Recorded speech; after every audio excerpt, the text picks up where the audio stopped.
The wind screamed through the pines, scattering flakes of snow like shards of broken glass. Officer Nathan Hale's flashlight cut through the storm, beam trembling across a forgotten cabin half buried in white.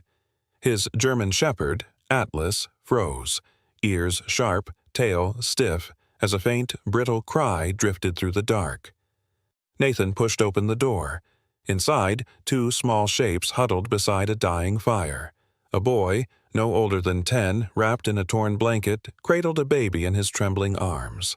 Her cheeks were pale, lips blue, her cries weak and fading. "Please," the boy whispered, voice cracking. "She won't eat. She's so cold." Atlas stepped forward first, his breath steaming, eyes gentle. He nosed the child's hand, then turned to Nathan with a look that said everything a human couldn't. The kind that begged, "Help them." And in that frozen cabin, beneath the howling Montana wind, a miracle quietly began, one that would bind a broken man, a wounded boy, and a faithful dog in a story the snow itself would remember. What happened next will melt your heart and restore your faith in second chances. But first, tell me, where are you watching from? Drop your country in the comments. Montana was a sea of white that winter night. The small town of Pine Hollow slept under a heavy quilt of snow, its rooftops ghostly and silent beneath the moonlight. Pines bowed under the weight of frost, and the air itself seemed frozen, each breath a shard of glass. Only the low hum of an engine broke the stillness as a lone patrol vehicle made its way through the winding forest road. Behind the wheel sat Officer Nathan Hale, 35 years old, a man who carried silence the way others carried scars. His once clean-shaven face now bore a hint of rugged stubble, his storm-gray eyes shadowed with exhaustion. A Navy winter sheriff's jacket clung to his broad frame, the gold badge dull in the faint dashboard glow. Nathan had lived in Pine Hollow all his life, but ever since his wife and infant son died 2 winters ago, the town felt colder. He worked night shifts by choice, as if motion itself could keep grief from settling too deep. Beside him, in the passenger seat, sat Atlas, his 5-year-old German shepherd canine partner. Atlas's black and tan coat shimmered faintly in the dim patrol light, and his amber eyes moved constantly, watching, listening, sensing what the human mind often missed. The dog had served on rescue missions and tracked lost hikers in these same woods. Tonight, he seemed restless, his ears twitching toward the forest beyond the window. The radio crackled briefly, static mingling with the wind. "Unit 12, report of thin smoke sighted north of Pine Ridge Trail. Possible squatters or stranded travelers," came the dispatcher's voice. Nathan pressed the button. "Copy that. I'll check it out." He eased the cruiser off the paved road and onto a narrow, snow-choked trail. Trees pressed close, their branches like bony hands scraping against the roof. Wind whistled through the pines, carrying faint, strange echoes, half wind, half whisper. After several minutes, the road ended. Nathan parked beside a drift and killed the engine. "Stay close, boy," he murmured, clipping Atlas's leash before opening the door.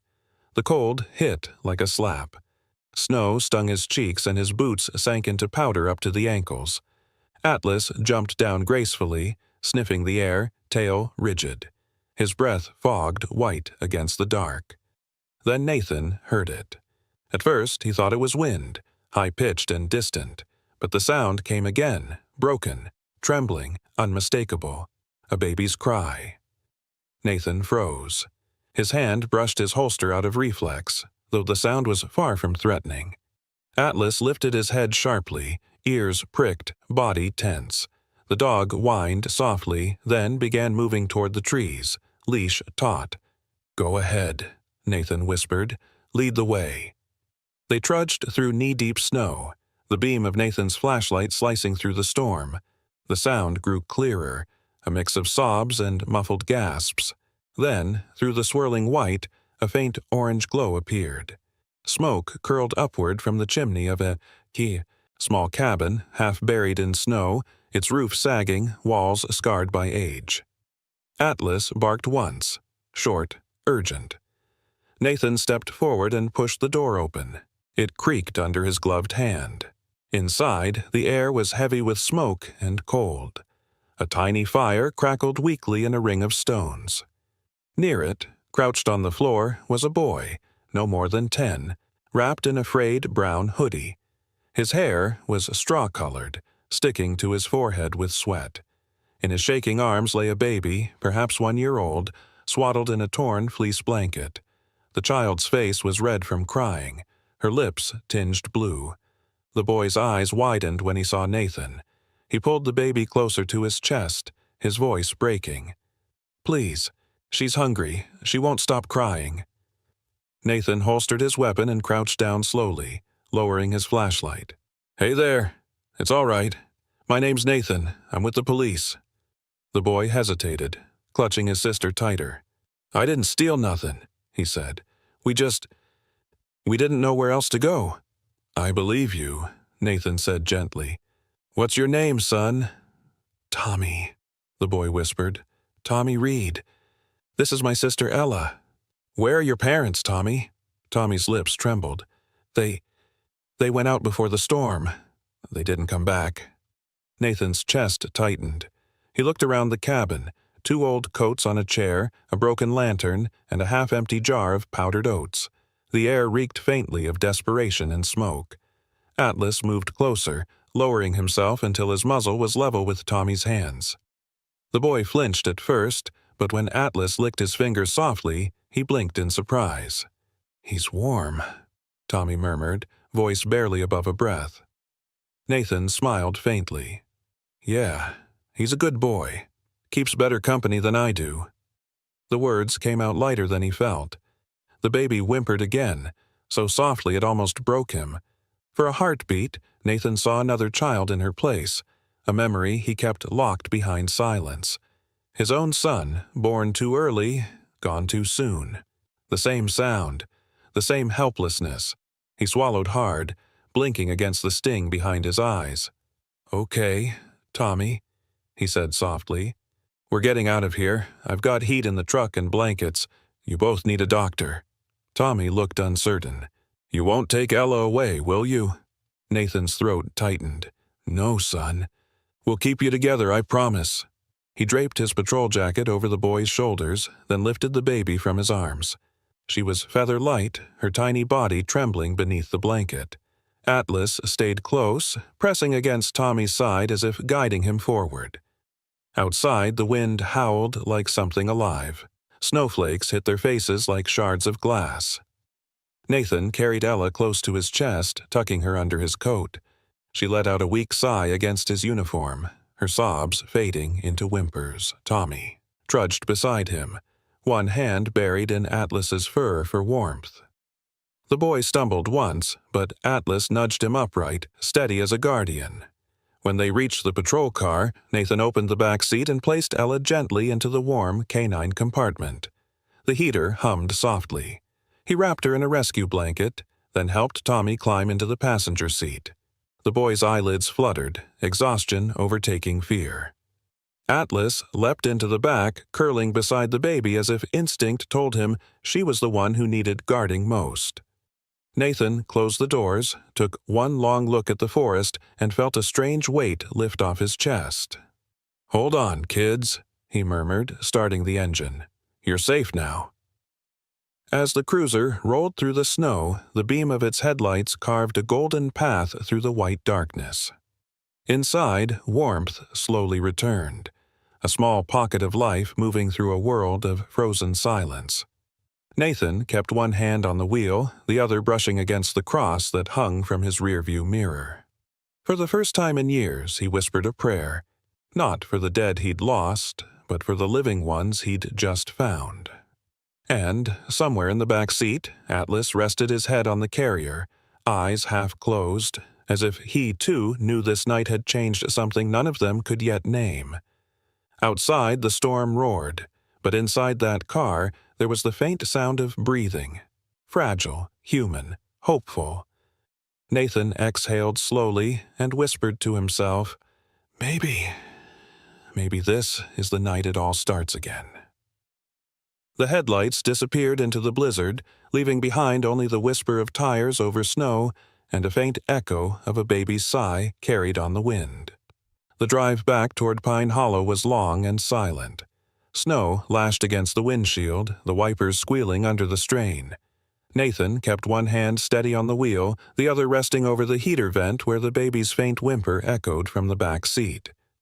Atlas sat alert beside the carrier, his head tilted, eyes flicking between Nathan and the tiny bundle wrapped in his coat. The headlights cut through the storm, glinting off road signs buried in ice. Pine Hollow's main road came into view at last, a line of dim lamps and shuttered stores buried under white drifts. Only one building still glowed through the darkness, its green cross flickering weakly against the snow.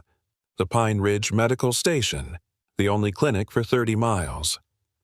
Nathan parked near the entrance and stepped out, the cold hitting like a hammer.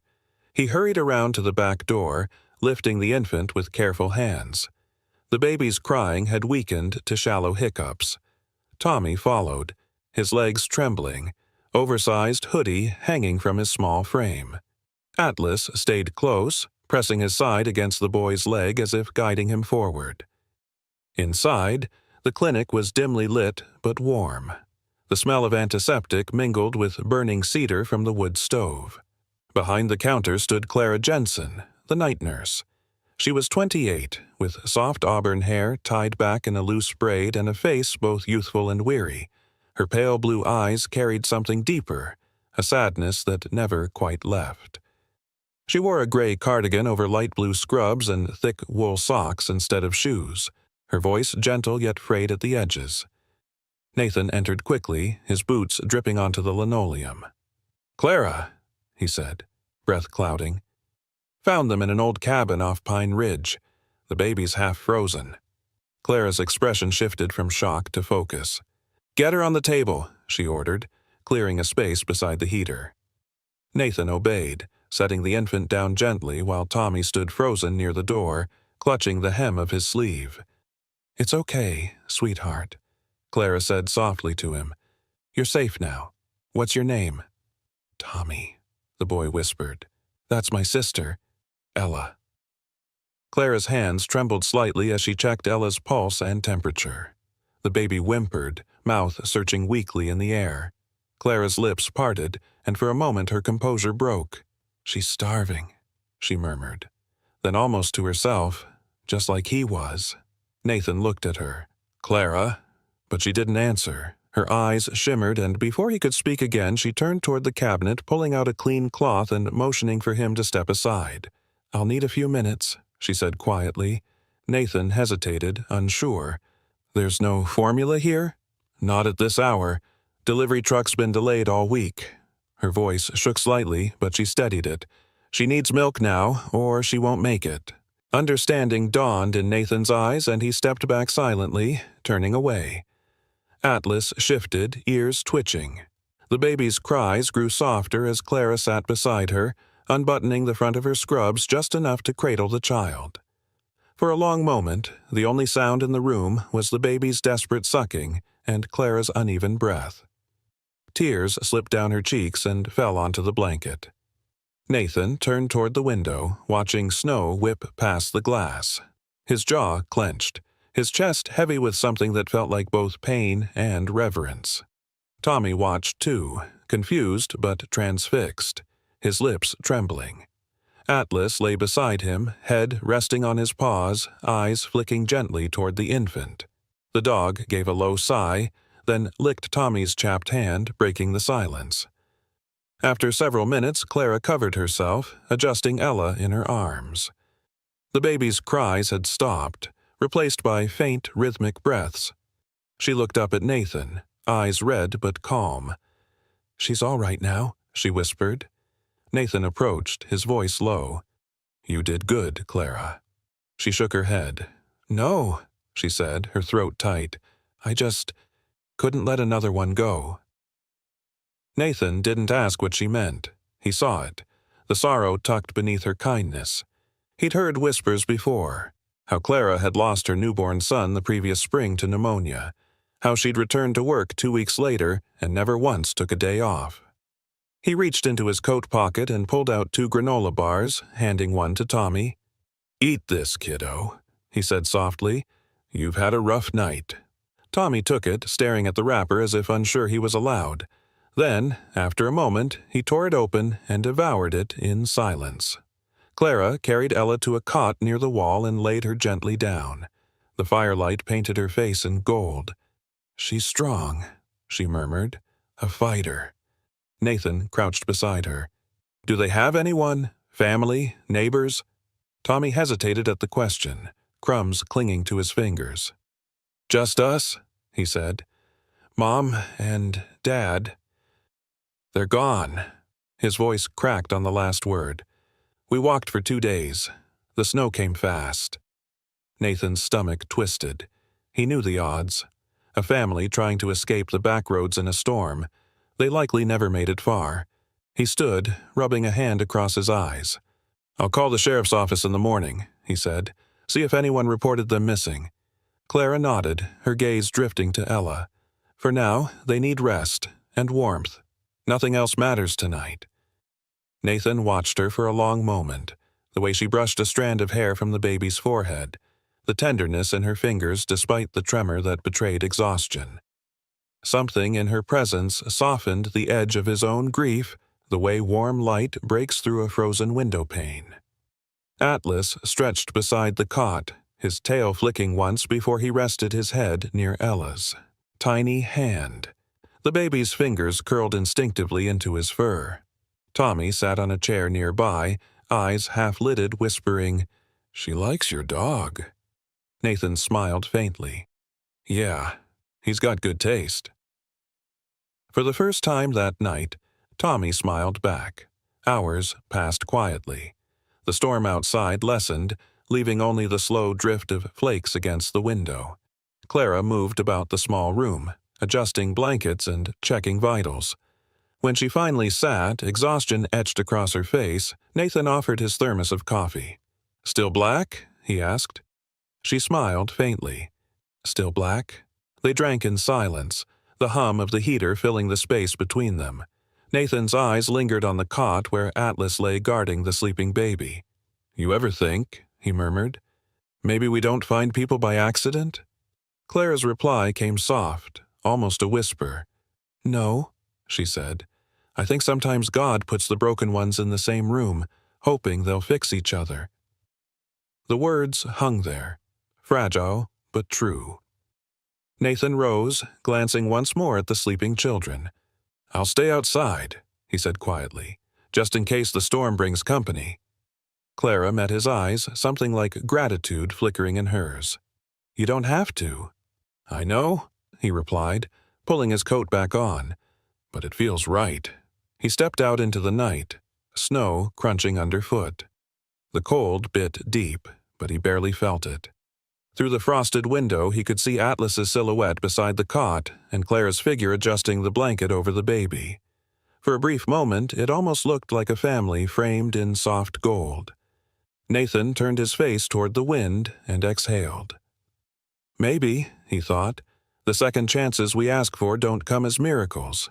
Maybe they arrive as strangers in the snow, and by morning, the storm had softened into a quiet white mist that hovered above Pine Hollow like a veil.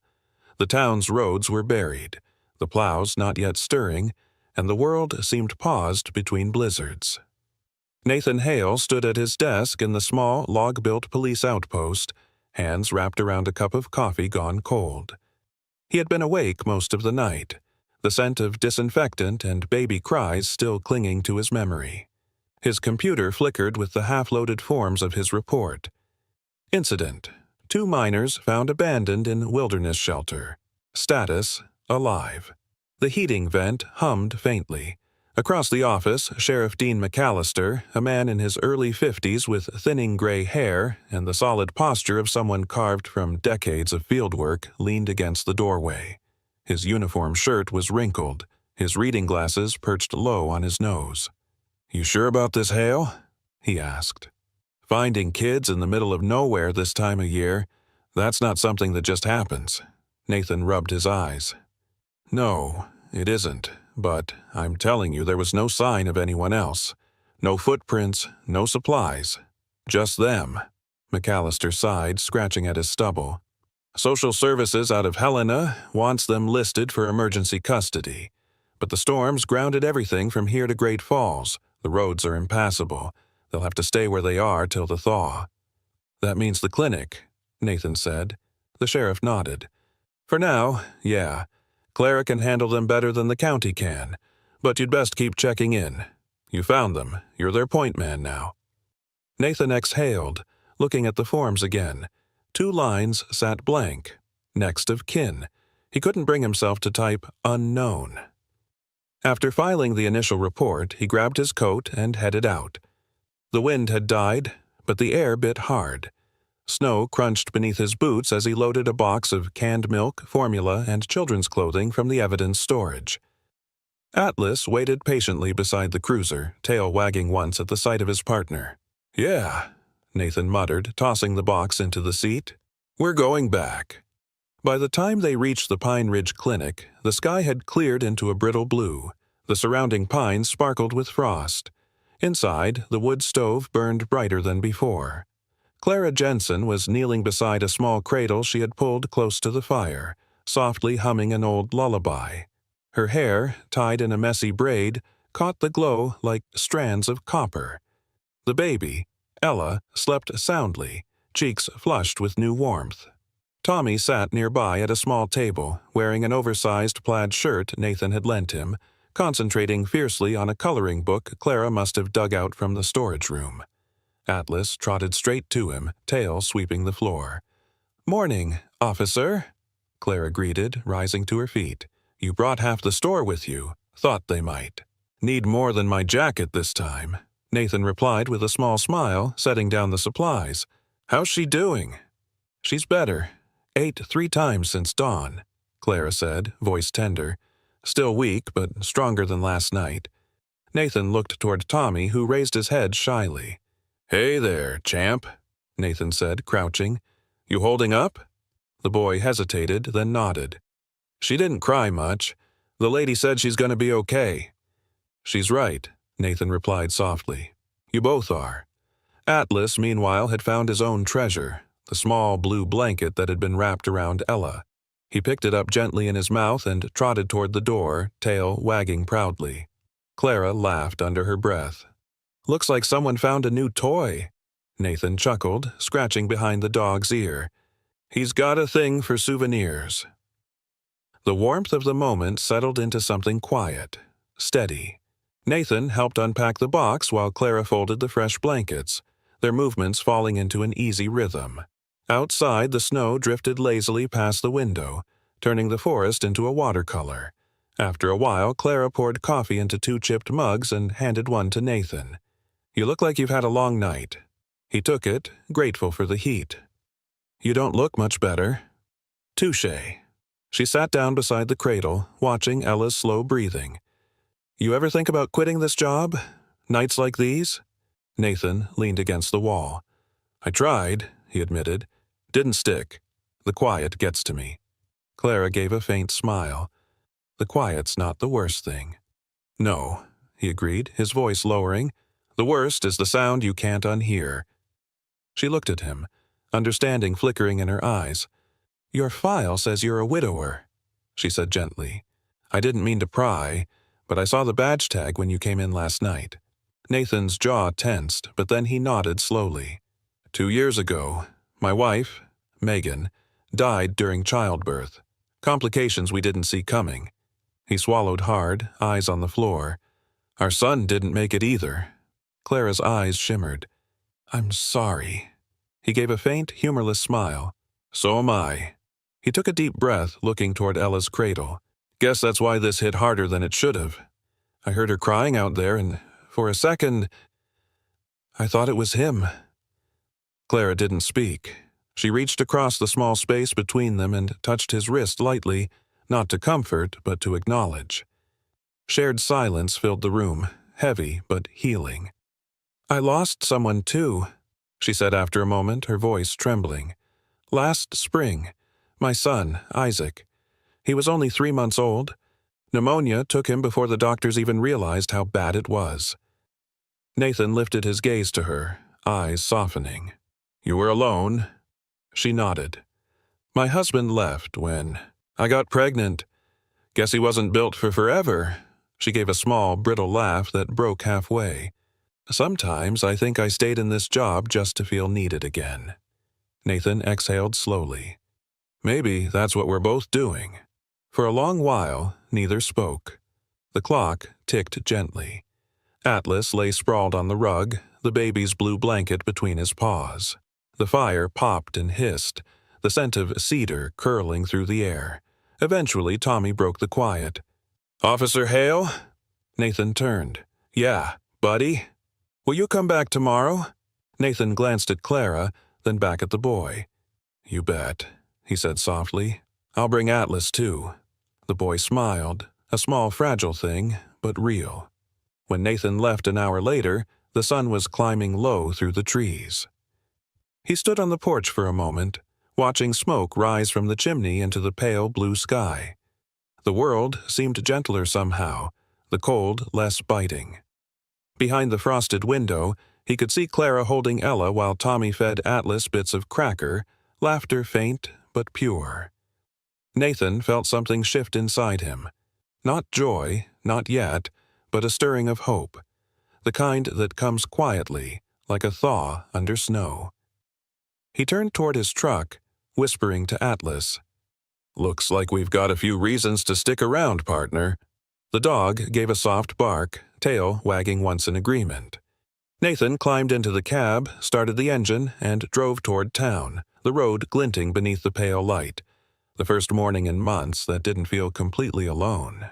The next morning dawned pale and silent, the sky the color of steel. Frost rimmed the windows of Pine Ridge Clinic, and the world outside looked like it had been carved from glass. Nathan Hale stood by his patrol truck, fastening his gloves, breath coiling in front of him like smoke. Atlas waited beside him, tail low, amber eyes alert as if sensing something unsettled. The snow from last night's storm had calmed into a deceptive stillness, that quiet kind of cold that made sound travel further than it should. Inside the clinic, Clara Jensen was tending to Tommy and Ella. Nathan could hear faint laughter through the thin walls, Tommy showing Atlas his new drawing, Ella cooing from her cradle. It was a soft, homely sound, but Nathan's mind was elsewhere. Something about the story Tommy told last night didn't sit right. "They went out before the storm," the boy had said. He didn't say why or where. Nathan had seen enough missing persons cases to know that silence often held the most dangerous truths. He turned to Atlas. "Let's take a drive," he murmured. The dog gave a short bark, leaping into the passenger seat. The road back to the cabin wound through narrow mountain passes, snow glinting like crystal powder under the weak sun. Nathan drove slow, the memory of that first night replaying in his mind. The faint smoke, the broken window, the trembling boy.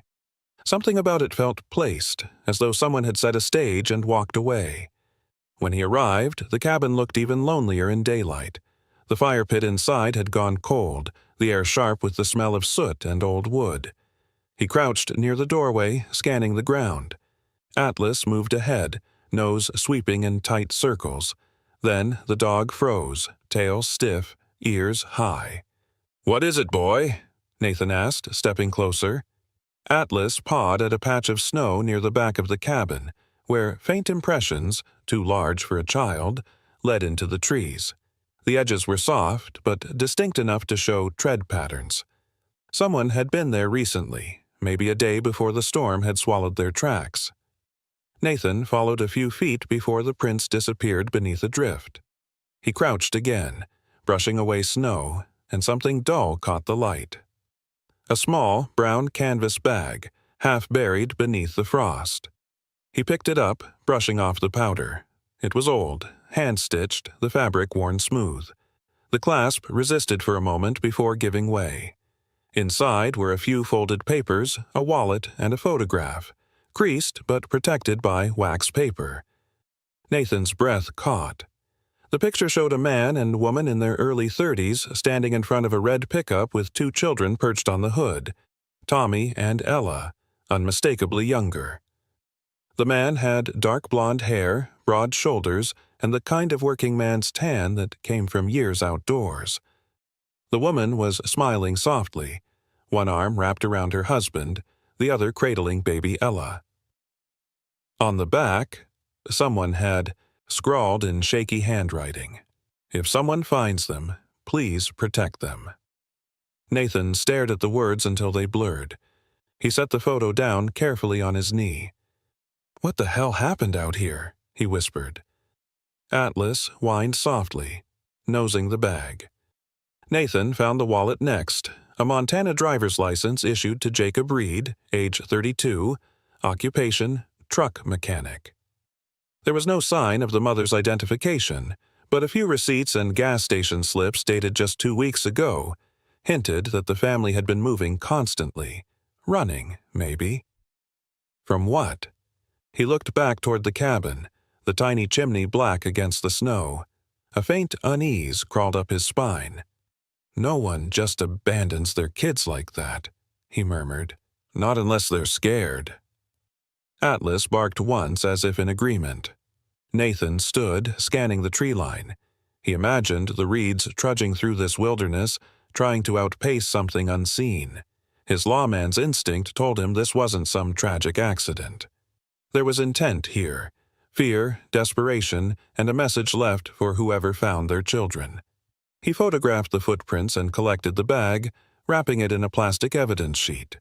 Then he took one last look around the clearing. Snowflakes had begun to fall again, light but steady, erasing the last of the tracks. The forest was reclaiming its silence. On the drive back to town, Nathan couldn't shake the feeling of being watched.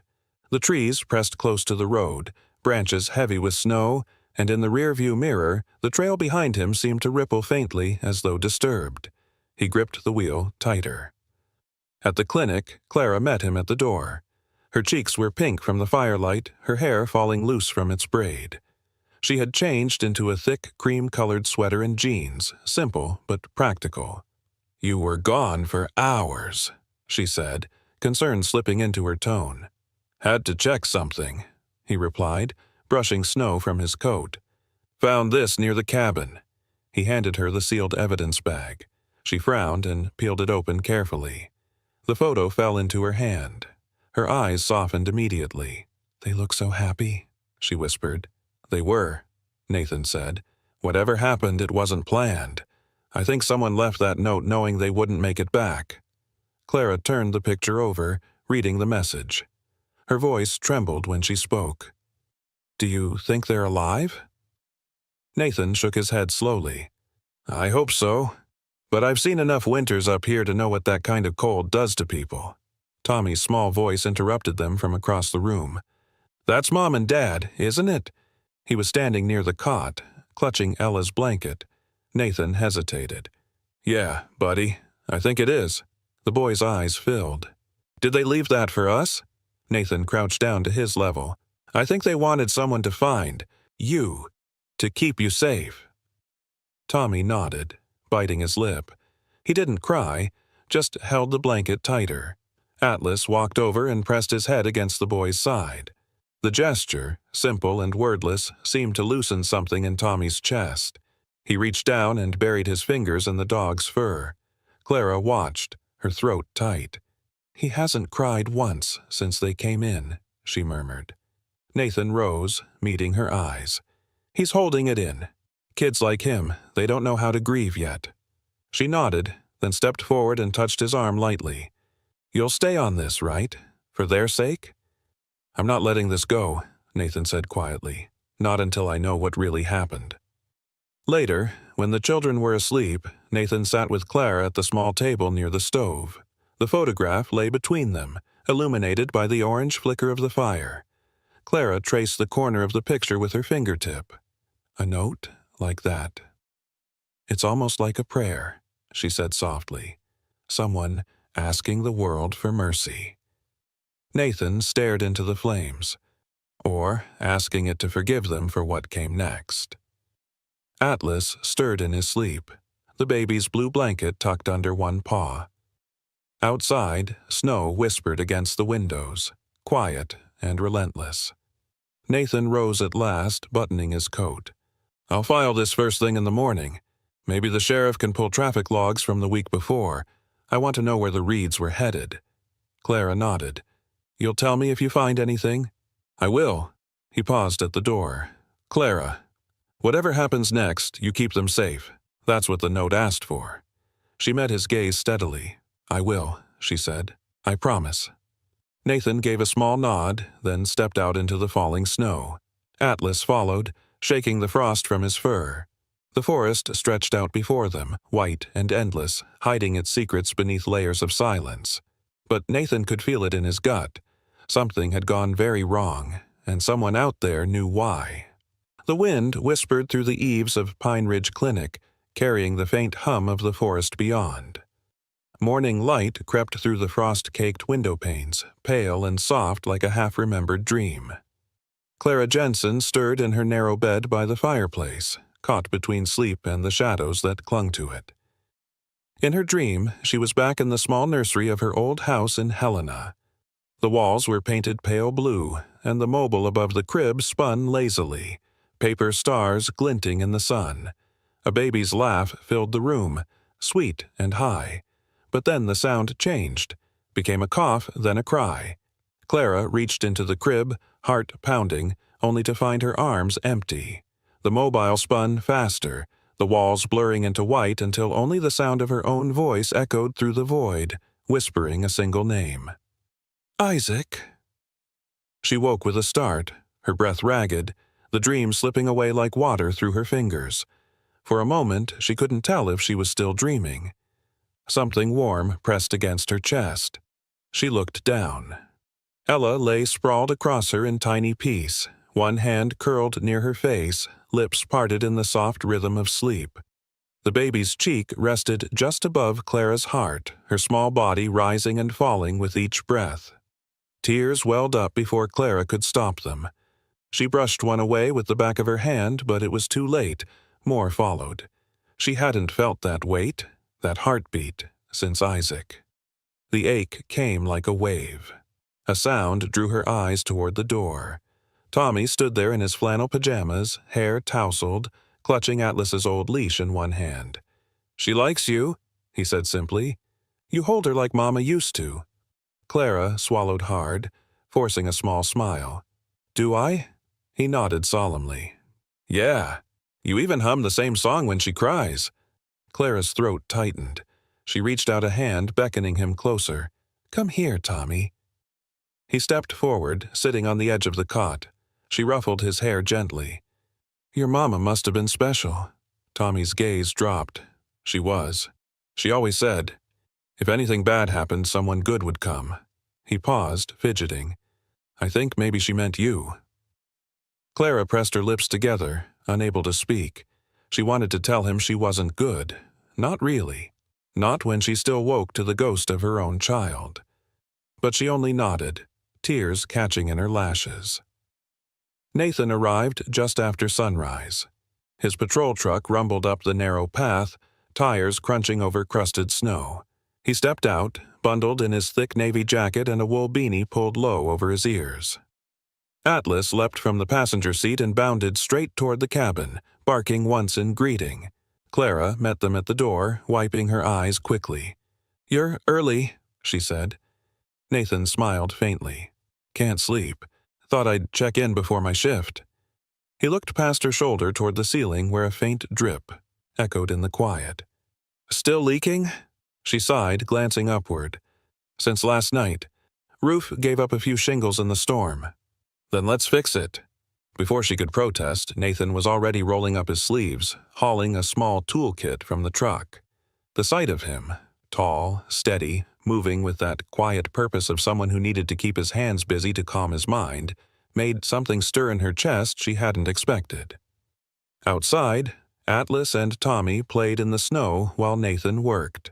The boy giggled as the German shepherd circled him, responding to every hand gesture with precision. Nathan had taught Atlas a series of silent commands over the years, and Tommy, eager and bright, picked them up quickly. When he raised his hand, palm forward, Atlas froze. When he pointed, the dog trotted that way obediently. "See that?" Nathan called down from the roof, grinning. "He's going to put me out of a job soon." Tommy laughed, cheeks pink from the cold. "No way. Atlas only listens to me because I have snacks." Nathan chuckled. "That's how I trained half the department." Clara stood at the door, watching them. The sight was something she didn't know she'd missed. A simple moment, free of loss or guilt. The kind of morning that looked like healing. By noon, the roof was patched, the leaks sealed, and smoke curled lazily from the chimney again. Nathan climbed down, brushing snow off his jacket. "Should hold till spring," he said. Clara handed him a mug of coffee, fingers brushing his gloved hand as she did. "You didn't have to do all that," he shrugged. "Didn't want you bailing water every time it snows." Their eyes met for a heartbeat too long, both looking away almost in the same moment. Inside, Tommy was helping Atlas shake the snow off his coat. The baby stirred in her crib, letting out a soft sigh. Clara walked over and tucked the blanket closer. Nathan followed, leaning on the doorframe. "You're good with her," he said. Clara's lips quirked faintly. "You keep saying that like it's a surprise." "It's not," Nathan replied. "Just seeing you with her, with both of them, it's like they've been waiting for you." She looked down, tracing the edge of the crib. "Maybe I was the one waiting," she whispered. Nathan didn't ask what she meant. He didn't need to. Later, when the sun dipped low and cast long golden shadows across the snow, Nathan packed his tools back into the truck. Tommy waved from the porch, Atlas sitting loyally beside him. Clara came out with Ella bundled in her arms, cheeks flushed from the warmth inside. "Thank you," she said quietly. Nathan smiled. "Just doing my job."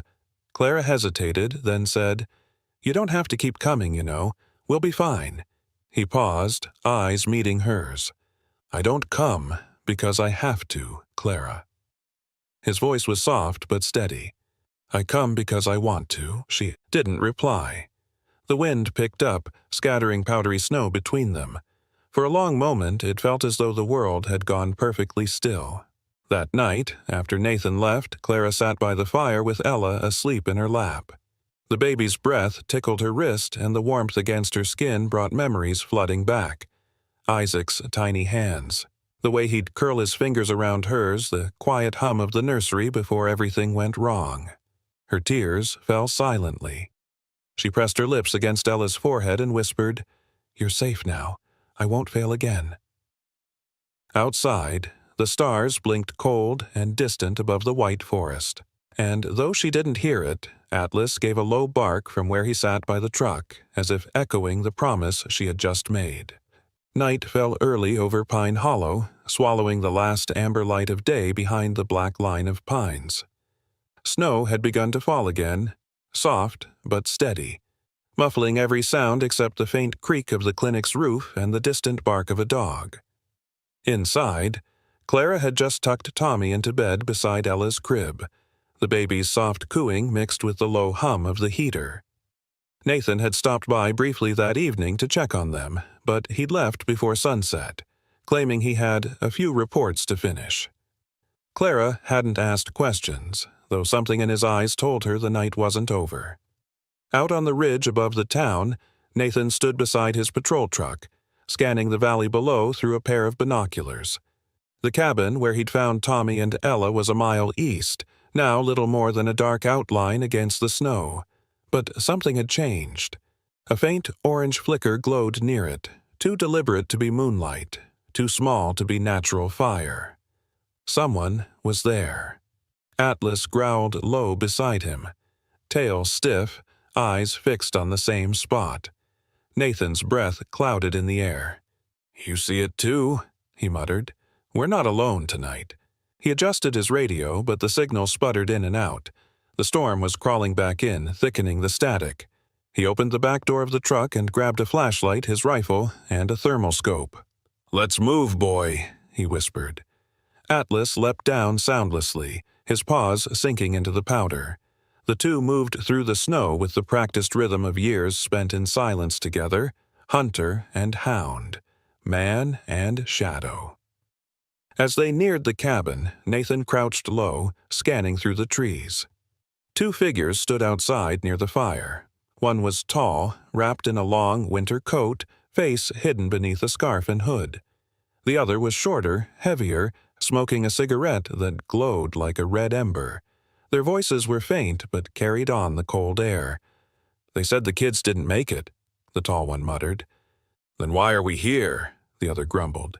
"Wasting gas to dig through snow?" The tall man kicked at the ground near the cabin wall.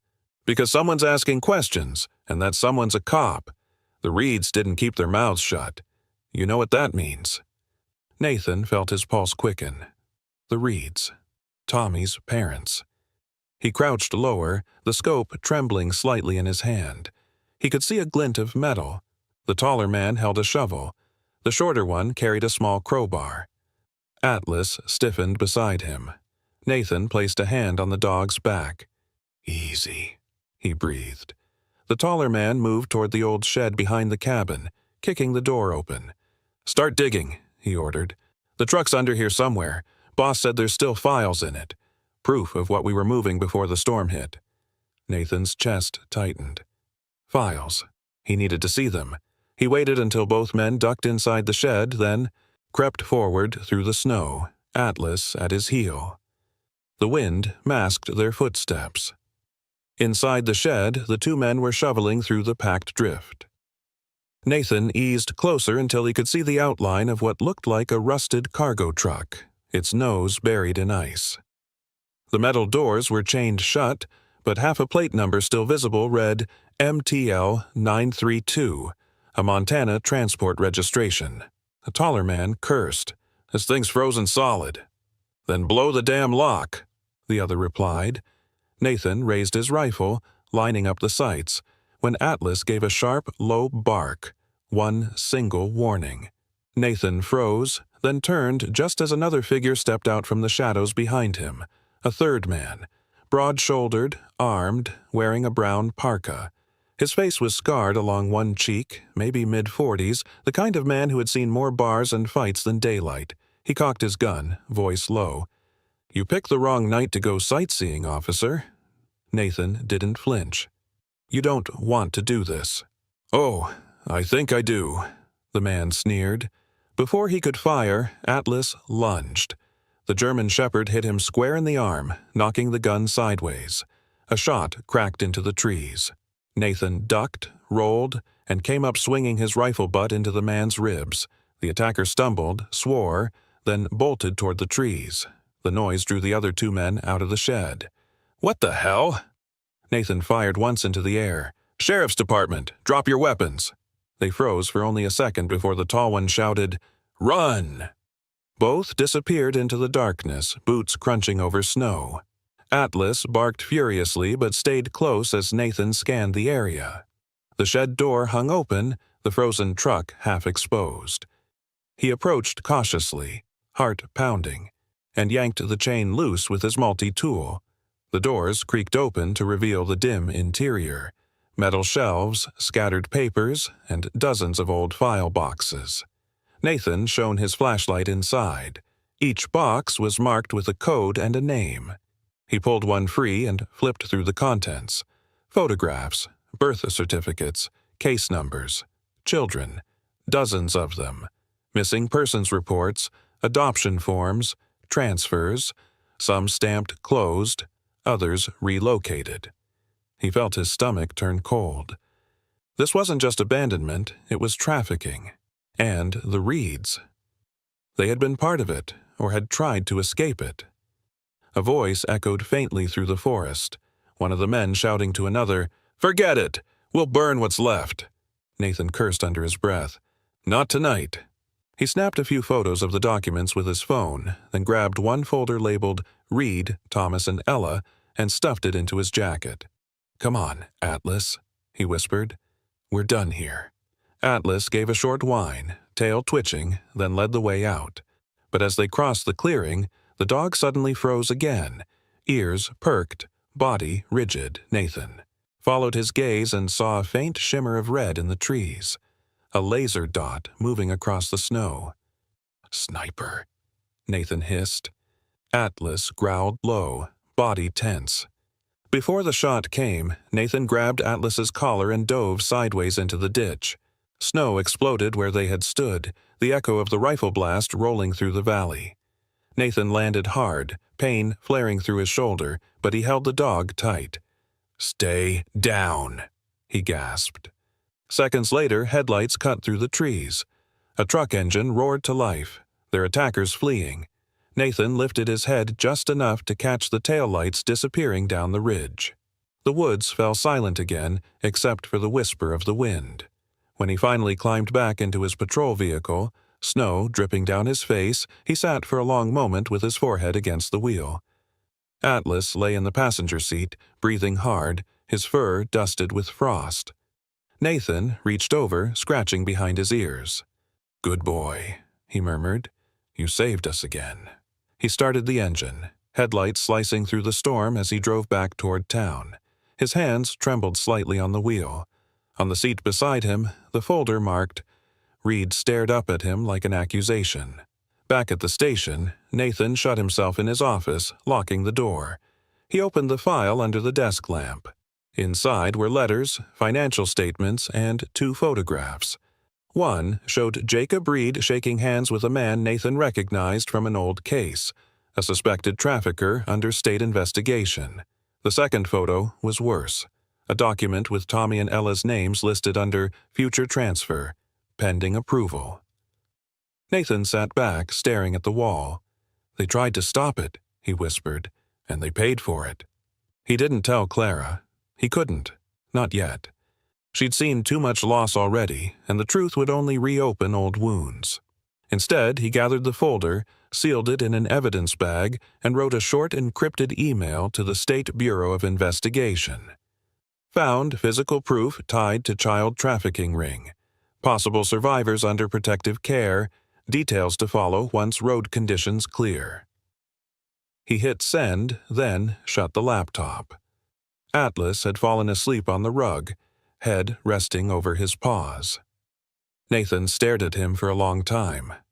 The shadows outside pressed against the window, the kind that whispered of things buried deep beneath snow, and secrets colder still. Snow fell in heavy curtains that night, thick enough to blur the world into shades of gray and white. The storm had returned to Pine Hollow like a beast that refused to die, howling through the empty streets and rattling the windows of the mountain clinic where Clara and the children slept. Nathan stood outside near his patrol truck, his breath visible in the freezing air, the radio in his hand hissing with static. The signal was weak, too weak for comfort. Atlas paced near his feet, tail stiff, ears rotating toward every noise. His fur bristled, his breath came fast. Nathan crouched and rubbed the dog's shoulder. "Easy, boy," he murmured, though his own nerves were taut as wire. He had barely slept since uncovering the trafficking files hidden beneath the snow. The Bureau had acknowledged receipt of his message but sent only one cryptic reply. Hold position, reinforcements en route by morning. Morning felt impossibly far away. He scanned the dark tree line across the ridge. Nothing but shifting snow and the creak of branches. Yet every instinct told him they weren't alone. Inside, the soft hum of a lullaby carried from the back room. Clara sat near the crib, humming quietly while rocking Ella in her arms. The firelight brushed across her pale face, illuminating the exhaustion beneath her eyes. Tommy sat on the floor beside Atlas's blanket, building a small fort out of blocks. For a moment, the storm outside could have been another world. Then Atlas lifted his head sharply, ears snapping forward. A low growl rolled from his chest.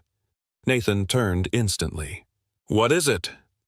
The German shepherd trotted to the door, nostrils flaring. He gave one short bark, sharp, urgent. Nathan grabbed his rifle and moved to the window.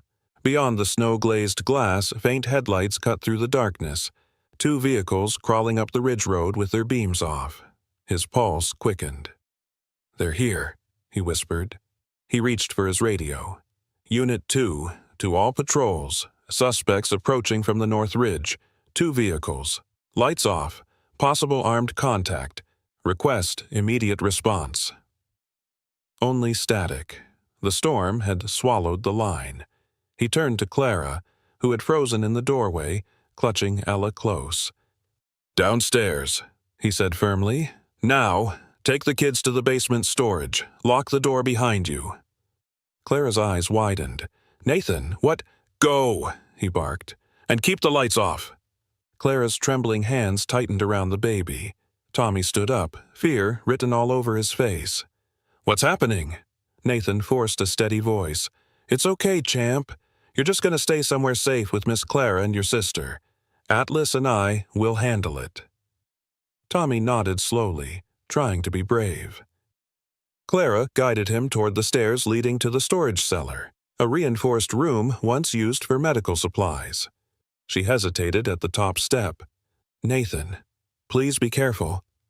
He met her gaze. For a heartbeat. "I will." Then he turned, chambering his rifle. The distant rumble of engines grew louder, echoing off the hills. The first truck skidded to a stop just beyond the clearing. 4 men stepped out, silhouettes against the storm. Nathan recognized one immediately, the scarred man who had ambushed him near the cabin. He was shouting orders, his voice nearly drowned by the wind. "Find the kids! They were seen with that nurse. Take the woman, too. No witnesses." Nathan ducked behind the patrol car, snow stinging his face. Atlas crouched beside him, every muscle coiled. "Wait for it," Nathan murmured. The men split up, one heading toward the clinic door. The first intruder reached the porch, shotgun in hand. He raised his boot to kick the door, then Atlas sprang. The German shepherd burst from the darkness, slamming into the man's chest with a snarl. They crashed into the snow, weapon flying. The man screamed, swinging wildly as Atlas locked onto his arm. A muzzle flash lit the yard. Nathan fired once, hitting the second man's shoulder. The shot cracked through the storm like thunder. "Sheriff's Department!" he shouted. "Drop your weapons!" 2 more figures emerged from the truck, firing blindly toward the clinic. Windows shattered. The porch railing splintered.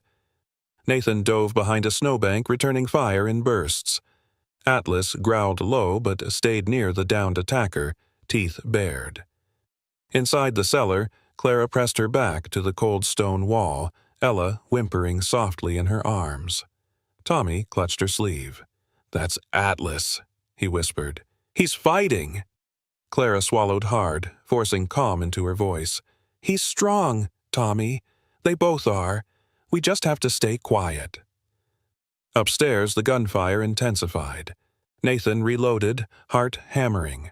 His coat was soaked, fingers numb, but adrenaline burned through the cold. One man tried to flank him through the side window. Nathan turned just in time, catching the glint of metal. He fired again, shattering the glass and dropping the figure into the snow. Then, a sharp yelp. Nathan spun around. Atlas had been hit. The dog stumbled, blood staining his shoulder against the snow. "No!" Nathan dropped beside him. "Stay with me, Atlas. You're okay, buddy." Atlas's breath came fast, his eyes wide but still alert. He nudged Nathan's hand weakly, refusing to back down. Despite the wound, he growled, forcing himself up to stand between Nathan and the next attacker. The scarred man shouted from behind the truck. "We've got more coming. Move in!" Nathan's jaw tightened. "Not tonight." He grabbed a flashbang from his belt, pulled the pin, and lobbed it toward the vehicle. The explosion tore through the storm with a blinding flash. The men staggered, shouting in confusion.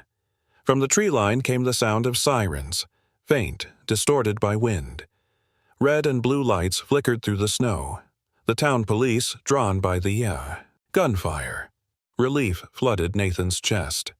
"Hold on, Atlas. We've got them." The backup units arrived fast.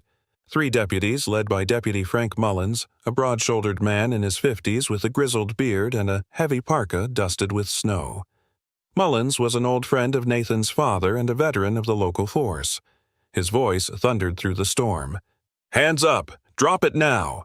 The surviving intruders panicked, firing a few desperate shots before being pinned down. Within minutes, the firefight was over. 2 suspects fled into the woods. The others lay cuffed or wounded in the snow. Nathan knelt beside Atlas again, pressing his jacket against the bleeding shoulder. "Easy, boy. You did good. You saved them." Mullins approached, panting. "Hell of a mess, Hale. You okay?" "Better than him," Nathan said, nodding toward Atlas. "We need a vet. Now." Mullins signaled to one of the deputies who rushed to call it in. Nathan's hands shook slightly as he pressed harder on the wound. He barely noticed when Clara appeared in the doorway behind him, wrapped in a blanket, face pale but unbroken. Tommy clung to her leg, Ella crying softly in her arms. Clara's voice trembled. "Is he—" "He'll make it," Nathan said quickly, his voice thick. "He's tougher than all of us." Clara knelt beside the dog, brushing her fingers gently over his fur. "Thank you," she whispered, her tears falling onto Atlas's muzzle. "You protected us." Atlas licked her hand once, then rested his head on Nathan's lap. The storm began to quiet, the snow falling lighter now, like ash drifting after a fire. Nathan looked around the wrecked yard, the shattered windows, the blood on the snow, the faint glow of red and blue lights painting the night. It felt like holy ground, the kind where sacrifice and survival met in silence. He reached over, taking Clara's trembling hand. "It's over," he said softly. "You're safe now." For the first time that night, she believed him. The storm had finally broken. By dawn, the wind had quieted, leaving behind a silence that felt almost sacred. Snow blanketed the yard of the Pine Hollow Clinic, soft and unbroken except where the night's chaos had scarred it, blood trails, boot prints, shattered glass. Smoke curled weakly from the broken chimney, carrying with it the sharp metallic scent of gunfire. Nathan Hale stood outside, exhaustion etched into his face. His Navy patrol coat was torn at the sleeve, streaked with frost and dirt. His storm-gray eyes, usually so calm, looked hollow from the weight of the night. In front of him, Atlas lay on a wool blanket near the clinic steps, his flank rising unevenly. Blood had seeped through the bandages Clara had hastily wrapped around his shoulder. Clara Jensen knelt beside the dog, her breath shallow, her hands trembling as she worked. She had stripped off her winter coat and wore only her cream-colored sweater, sleeves rolled up, the fabric stained with blood. Her auburn hair clung damply to her temples, and the dark circles beneath her eyes made her look both fragile and fierce. Tommy sat on his knees next to Atlas, tears streaming down his face, his small hands gripping the dog's paw. "Please, don't die," he whispered, his voice breaking. "You saved us. Please don't." Clara pressed her hand gently on his shoulder. "He's strong, Tommy. He just needs time." But her own voice quivered. She looked up at Nathan, who hovered nearby, rifle slung across his back, trying to mask the fear clawing at his chest. "I've done what I can," she said softly. "The bullet went clean through, but he's lost a lot of blood. If we had proper equipment—" Nathan cut her off gently. "You did everything right." His voice was hoarse. He knelt, reaching to rest his hand on Atlas's head. The dog stirred weakly, eyes half opening at the familiar touch. Nathan smiled faintly. "There you go, partner. That's it. You're still with me." Atlas's tail moved just slightly against the blanket. It was barely a twitch, but it made Tommy gasp with hope. "He heard you!" the boy cried. "He's gonna make it!" Clara swallowed hard, blinking back tears. "If this dog hadn't barked when he did," she murmured, "those men would have reached the basement. The children—" her voice broke. "They'd be gone." Nathan looked at her, and something deep shifted between them, an unspoken recognition of how close they'd all come to loss. "He's more than just a canine," Nathan said quietly. "He's family." Clara nodded, pressing fresh gauze against the wound. Her hands were steady now, though her eyes shimmered. "And let's make sure your family stays alive." Deputy Frank Mullins stepped out from the porch, brushing snow off his parka. His face, lined from years of service, looked older in the gray light. "Ambulance and animal control are on their way," he said. "The sheriff wants you. In for questioning once the road's clear. But for now, you can stand down, son. You did your part." Nathan gave a weary nod. "Appreciate it, Frank." Mullins hesitated, glancing at the injured dog. His voice softened. "That shepherd's got more fight in him than half the men I've served with." Nathan managed a tired smile. "He always did." When Mullins walked away, Clara sat back on her heels, exhaling shakily. Her sweater clung to her arms, streaked with Atlas's blood, but she didn't seem to care. She stared at Nathan with a mixture of exhaustion and awe. "You didn't even hesitate," she said quietly.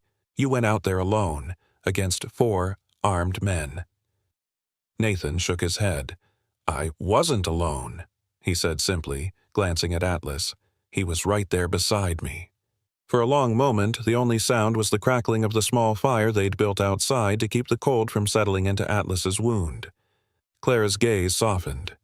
"You trust him completely?" "With my life," Nathan said, "and tonight he saved it again." She looked down at the dog, tears slipping down her cheeks despite the faint smile. "I don't think I've ever seen anything that brave," she whispered. "If that dog hadn't warned us, the children would have been—" She stopped, her voice catching. Nathan reached out instinctively and touched her hand. The gesture was simple, but it carried a quiet force. His palm was cold, hers warm, trembling. For a moment, neither spoke, the air thick with the weight of everything they'd survived. "You did good too," Nathan said gently. "You kept them safe." Clara met his gaze. "I just did what any mother would."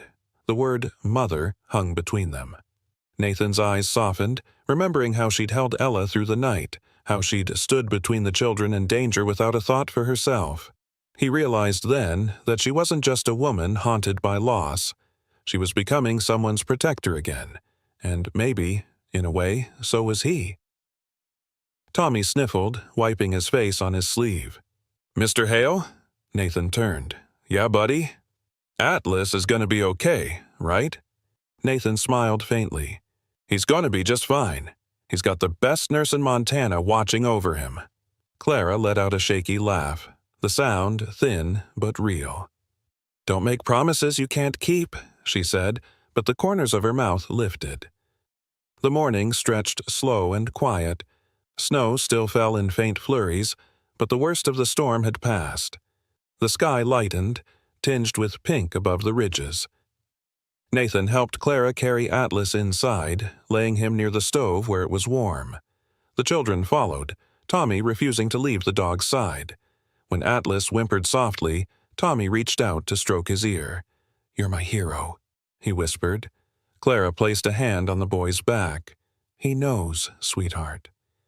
Nathan leaned against the doorway, watching the 3 of them, the boy, the woman, and the wounded dog. The sight filled his chest with a quiet ache. There was love here, the kind born not from comfort, but from survival. Later, as Clara changed the dressings, she glanced at Nathan again. "You said something last night," she murmured, "that he's family. Do you ever think maybe fate puts people, or animals, in our path for a reason?" Nathan smiled faintly. "I used to think fate was just luck with a name, but after tonight, I don't know, maybe there's more to it." Clara looked at him for a long moment, her eyes shimmering in the morning light. "Maybe there is," she said softly. He nodded toward Atlas. "He's proof of it." The dog shifted slightly, letting out a soft sigh as if in agreement. Nathan crouched and brushed his fingers through the German shepherd's fur. "Rest now, partner," he whispered. "You earned it." For the first time since the chaos began, the clinic felt warm again. Clara finished cleaning up, Tommy finally drifted to sleep beside Ella, and Atlas, still weak but breathing steady, lay nestled in the heart of their fragile peace. Nathan lingered by the window, watching the sunrise stain the snow with gold. Clara joined him quietly, standing shoulder to shoulder. Neither spoke. They didn't need to. A silence between them said everything. The fear, the relief, the unspoken gratitude that somehow, against all odds, they'd made it through the night. When Clara finally spoke, her voice was barely a whisper. "I think your dog just saved all of us." Nathan turned his head slightly toward her, eyes soft. "Yeah," he said, a faint smile touching his lips. But maybe we all saved each other. Outside, the storm clouds broke apart completely, revealing a pale sky filled with light, and for the first time in what felt like forever, hope rose with the sun. The snow in Pine Hollow melted slowly, like winter was reluctant to let go. For weeks, the mountains glistened under the soft thaw, icicles dripping into small rivulets that wound their way through the valley. The air smelled of pine and wet earth instead of gunpowder and blood. The scars of that violent night still lingered, but they were softening, replaced by something gentler, something like peace. Nathan Hale stood outside his modest ranch house at the edge of town, hands on his hips as he watched Tommy chase Atlas across the yard. The boy's laughter rang bright through the crisp morning air, mixing with the rhythmic bark of the recovering German shepherd. Atlas's shoulder still bore a faint scar beneath the fur, but he ran as though he'd never been wounded, his powerful frame cutting clean lines through the damp grass. "Careful there, champ," Nathan called out, smiling. "He'll outsmart you if you let him." Tommy skidded to a stop, cheeks flushed, his brown hair messy under the wool cap Clara had knitted him. "No way. I'm faster now," he declared, breathless. Nathan chuckled. "We'll see about that." He turned toward the porch where Clara stood, her figure framed by the morning light. She wore her new Pine Hollow Clinic uniform, a soft gray jacket over flannel, her auburn hair tied back loosely. There was a quiet steadiness in her now, a calm born of having faced the storm and survived. She smiled when she caught Nathan's gaze. "He's starting to look more like a ranch hand than a boy who hid from the world," she said softly. Nathan stepped closer, brushing frost from his jacket. "That's because he's got a good teacher." "Atlas?" she teased. He grinned, "And maybe a little from me." Inside the house, baby Ella gurgled from her bassinet near the fire. She had grown chubbier in the weeks since the rescue, her cheeks rosy and her laughter infectious. Clara bent to lift her, pressing a kiss to the baby's forehead. "You've got some admirers outside, little one," she whispered. "Your big brother and your hero." Ella cooed, reaching up to tug at Clara's hair.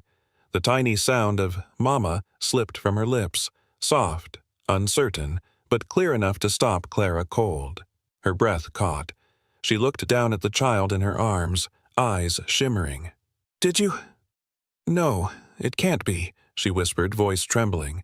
But Ella said it again, louder this time, giggling afterward. "Mama?" Nathan turned from the doorframe, eyebrows lifting. "Did she just—" Clara laughed through her tears. "She did." She looked up, her eyes meeting his. "She called me Mama."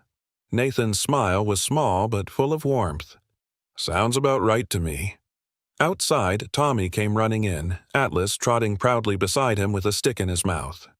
"Sir," Tommy called out, his voice carrying across the yard. "Atlas learned a new trick." Nathan crouched to meet him halfway. "Oh yeah? Let's see." Tommy puffed up his chest, giving a quick hand signal like Nathan had taught him. Atlas dropped the stick immediately, sitting upright and offering his paw. Nathan clapped his hands. "Perfect. Looks like I've got competition." Tommy beamed. "You think so, sir?" Nathan paused for a moment, caught off guard by the word. "Sir." It wasn't forced or formal. It was something born of respect, the kind that came from a boy who'd seen the worst and finally found someone to trust. He rested a hand on Tommy's shoulder. "You can call me Nathan, kiddo." Tommy shook his head stubbornly. "No, sir. You're like the boss of us now." Clara laughed softly from the porch. "I think that's his way of saying he likes you." Nathan smiled faintly. "I'll take it." The days in Pine Hollow stretched longer now. Clara had taken a permanent position at the clinic, moving into a small cottage near Nathan's ranch. Though she'd insisted it was only for work convenience, everyone in town knew it was something more. The locals had already begun calling her the miracle nurse, the woman who saved a canine dog in the snow and brought 2 lost children back to life with her care. One Saturday afternoon, Nathan, Clara, and the kids drove out toward the ruins of the old cabin, the place where it all began. The trees stood tall and still, snow receding to reveal dark earth beneath. The cabin itself was half collapsed, But Nathan had brought lumber in the back of his truck. "We're rebuilding?" Clara asked, looking around the clearing. "Not the same," Nathan said. "A small shelter this time, for hikers or anyone lost in a storm. Thought it'd be right to make something good out of it." Clara nodded, her eyes soft. "A place of safety." "Exactly." He smiled. "Maybe a place to remember, too." Atlas sniffed around the remains of the fire pit, tail wagging. Tommy followed him, holding a small wooden cross Nathan had carved earlier. They placed it beside the new foundation, just a simple mark engraved with the words, "For those who were lost but found their way home." Clara knelt beside them, her voice gentle. "Your mom and dad would be proud of you, Tommy." He looked up, his eyes glistening but calm. "I think they already know." As they worked through the day, hammering, sawing, and laughing between breaths, the cabin began to take shape. It wasn't grand, just a sturdy one-room shelter with a tin roof and a stone hearth. But when the sun began to dip behind the mountains, the light caught the fresh wood and made it glow like gold. Nathan stood back, brushing sawdust from his hands. "Not bad for one day's work," he said. Clara smiled, resting Ella against her shoulder. "It's more than a cabin. It's a beginning." He turned toward her, eyes thoughtful. "You really think you'll stay? Pine Hollow's small, quiet, not exactly a place most people dream of starting over." Clara looked around, the fading light on the hills, Tommy chasing Atlas through the meadow, Ella babbling softly against her neck. "After everything we've seen," she said. "Quiet sounds perfect." Nathan nodded slowly, then offered her a small grin. "Then welcome home." She met his gaze, warmth spreading through her chest.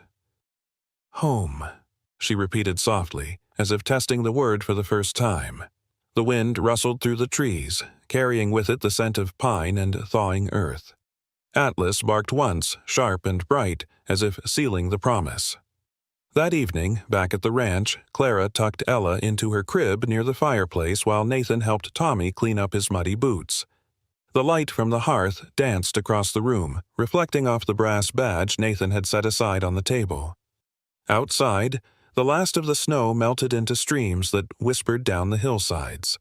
Clara sat down beside Nathan on the couch, their shoulders brushing lightly. "You did good work out there," she said softly. "So did you," he replied. "I couldn't have done any of this without you." Clara smiled, her gaze on the fire. "Funny thing about storms," she murmured. "They break things, but they also clear the sky for the light to come back." Nathan turned to her, his voice low. "Looks like the light found us." Their eyes met, and for a long quiet moment neither looked away. Atlas sighed contentedly from his rug, Tommy dozing beside him. The fire crackled, warm and steady, filling the house with the kind of peace that can only come after surviving the dark. Outside, the last snowflake of winter drifted down, melting before it ever touched the ground. Spring came to Pine Hollow quietly, with rivers of melting snow carving paths through the meadows and wildflowers pushing through the thawing soil. The air was still cold enough to see your breath, but it carried that unmistakable scent of new beginnings. 3 months had passed since the night of the storm, and life in the small Montana town had settled into a rhythm of peace that felt almost unreal after all they had endured. Nathan Hale stood in front of the courthouse steps wearing his clean sheriff's uniform, the silver badge gleaming on his chest.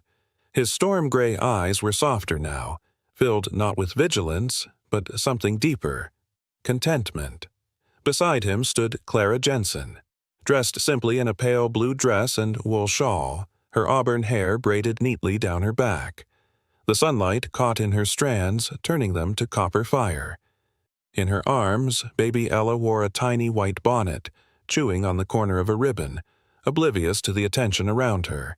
Tommy, now sturdier and brighter with color in his cheeks, stood proudly between them, clutching Atlas's leash. The German shepherd sat poised, head high, a new leather collar around his neck. The brass tag glinted in the morning light. Nathan, Clara, Tommy, Ella. The 4 names engraved like a promise that no storm would ever tear them apart again. The townsfolk gathered in a semicircle around the courthouse, murmuring softly, their faces lit with warmth. Among them was Deputy Frank Mullins, his broad frame wrapped in his brown parka, hands tucked in his pockets as he watched with quiet pride. Nearby stood the local judge, Margaret Ellison, a woman in her early 60s with kind eyes, silver hair pulled back in a bun, and a dark robe that fluttered slightly in the breeze. She had presided over more cases than anyone in the county, but she told Nathan earlier this morning that this one was her favorite by far. Judge Ellison smiled down from the small wooden podium. "This town has seen its share of storms," she said, her voice steady and warm. "And sometimes, when the wind tears through our lives, it brings people together in ways none of us could have planned. Today, we're here to witness one such miracle." Clara's eyes filled with tears as she looked down at Tommy. The boy straightened his shoulders, gripping her hand tightly. "Do you, Nathan Hale, swear to protect and raise Thomas Reed and Eleanor Reed as your own?" the judge asked. Nathan nodded, voice thick. "With all that I am." "And you, Clara Jensen, do you swear to care for and nurture these children, to give them a home and heart to grow in?" Clara's voice trembled, but her words were clear. "I already do." The judge smiled gently. "Then by the authority vested in me by the state of Montana, I declare this adoption final. Thomas and Eleanor Hale, welcome home." Applause rippled through the crowd. The townsfolk cheered, some wiping tears. Atlas barked once, deep and proud, as if announcing it to the whole valley. Tommy beamed and knelt beside him, unclipping something from his pocket. "I've got something for you too, buddy," he said, fastening a small brass badge onto Atlas's collar. It read simply, "Hero." The dog tilted his head, then gave Tommy's face a gentle lick, tail thumping against the ground. The crowd laughed. Nathan reached out and ruffled the boy's hair. "Looks like he earned it," he said. Clara turned to him, smiling through tears. "We all did." Later that afternoon, they gathered once more by the rebuilt cabin on the edge of the woods, the same place where it had all begun. The new structure stood strong and warm now, its pine walls gleaming with fresh varnish. Smoke drifted lazily from the chimney, carrying the scent of burning cedar. Round it, the last patches of snow melted into the earth, making way for green. Nathan set down a small wooden crate near the porch. Inside were several saplings, young pine trees, their roots wrapped in burlap. "Thought we could give this place some life again," he said. Clara smiled. "You mean, start something that will last." They worked together, digging a shallow hole near the clearing. Tommy insisted on helping, his small hands clutching the spade with determination. Clara knelt to steady the sapling as Nathan packed the soil around it. The wind rustled softly through the pines above, and the light from the afternoon sun cast everything in a golden glow. When the last handful of soil was pressed down, Clara sat back, wiping a streak of dirt from her cheek. "If this tree survives the winter," she said, her voice barely above a whisper, "then so will we." Nathan looked at her, his expression tender. "We already have," he said quietly. Then, after a pause, "We found a family, not by blood, but by trust." Clara's eyes shimmered as she smiled. "That's the kind that lasts." Atlas lay nearby, resting on the porch with his head on his paws. The wind played through his fur, and for a moment he looked up at the family. Nathan standing behind Clara, his hand on her shoulder, Tommy crouched beside the sapling, Ella gurgling in her mother's arms. The shepherd's dark eyes softened as he exhaled slowly, his chest rising and falling with peace. The sound of laughter filled the air again. Tommy was showing Nathan the crooked way he'd written his new last name in the dirt. Tommy Hale. Clara laughed when Nathan corrected him, only for the boy to grin and mess it up again on purpose. The moment was small, ordinary, and perfect. As the sun began to set, turning the horizon to gold and rose, the family gathered on the porch. Clara leaned her head against Nathan's shoulder, Ella asleep in her arms. Tommy dozed against Atlas's side, one small hand resting on the dog's back. The new pine tree stood in the fading light, its needles catching the last rays of the sun. Nathan looked out at the horizon and whispered, "Welcome home, everyone." The silence that followed wasn't empty. It was full of breath, of life, of the kind of quiet that only comes after pain has been conquered. The snow had melted, the wounds had healed, and in their place grew something unbreakable, a bond forged by courage, sacrifice, and the choice to love. As twilight deepened, Atlas lifted his head one last time to watch the family. His eyes caught the shimmer of the porch lanterns, and his tail thumped once against the wooden boards, a simple, contented sound. Then he rested his head again, sighing softly as if he understood. His mission was complete. Above them, stars began to pierce the darkening sky, steady and bright, and beneath them the pine tree stood firm in the cold soil, its roots finding hold, just like the family who planted it. Sometimes God sends angels not with wings, but with paws. Atlas wasn't just a dog. He was a reminder that love can take any form, that miracles often arrive quietly, when we least expect them. Through danger, through pain, through nights that seemed endless, it was his loyalty and courage that held this family together. He didn't just save lives, he restored faith. In his eyes, Nathan and Clara found what so many of us search for, the hand of God working through kindness, through trust, through love that asks for nothing in return. Maybe that's the message for us all.